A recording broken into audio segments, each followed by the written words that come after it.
लीजिए माँ जी, चाय। अरे गर्मा गर्म पकोड़े ले आओ माँ के लिए। नीरू रसोई में गई और 2 मिनट में ही पकोड़े ले आई। जी ये लीजिए। बहू जादू से बनाए हैं क्या? अभी तो रसोई में गई थी। यमी। माँ जी, शीला रसोई में पकोड़े तल रही है, मैं बस लेकर आई। हे भगवान, मेरा धर्म भ्रष्ट कर दिया तूने। अब तो गंगा जल से शुद्धिकरण करना होगा।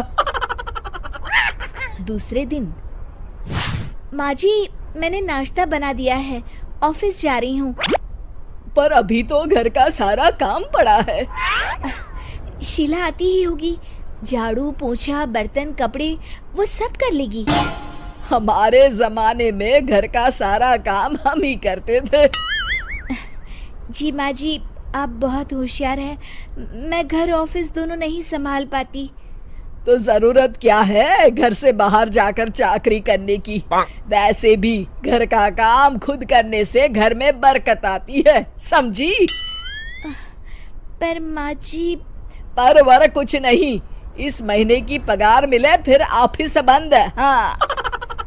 रात को नीरू तेजस से कहती है, सुनिए जी, माँ जी बोल रही थी कि मैं नौकरी छोड़ दूं। वैसे ठीक ही तो है, अभी तुम्हें आराम की जरूरत है। फिर भी आराम कहाँ, शीला को छुड़ाने के लिए बोल रही थी। तो अब 24 घंटे में इतना काम तो कर ही सकती हो। पर जॉब पसंद है मुझे, घर पर मन नहीं लगेगा। अगले दिन जब दोनों ऑफिस के लिए निकल रहे थे, मेरी तो कोई कीमत ही नहीं है इस घर में। माँ जी आजकल महंगाई बहुत है, रहन सहन भी बदल गया है, दोनों नौकरी करते हैं तभी ठीक रहता है। अच्छा, तू कहना क्या चाहती है? मेरा बेटा तुझे बिठा के खिला नहीं सकता? तू ही इस घर का खर्च चला रही है, हैं? नहीं माँ जी, मेरा वो मतलब नहीं था। मतलब खूब समझती हूँ, ये बाल धूप में सफेद नहीं किए मैंने। हाँ। अब तो ये रोज का काम हो गया था। तेजस भी रोज की झिकझिक से परेशान हो गया था। एक दिन उसने कहा, नीरू, वैसे भी तुम्हें मैटरनिटी लीव मिलने वाली है, तो अभी से ही छुट्टी ले लो। पर क्या, मेरी सैलरी अच्छी खासी है। आखिर नीरू ने रिजाइन कर दिया। जब बच्चा हुआ तो घर में सब बहुत खुश हुए। कुछ दिनों बाद तेजस फाइल देख रहा था। क्या हुआ तेजस, कुछ परेशान लग रहे हो? हाँ, वो हमारी जितनी सेविंग्स थी वो तो हॉस्पिटल में और छठी के फंक्शन में खत्म हो गई है नीरू। और अभी वैसे मंदी चल रही है तो मैं बोल रही थी कल मुन्ना को हेपेटाइटिस का टीका लगवाना है।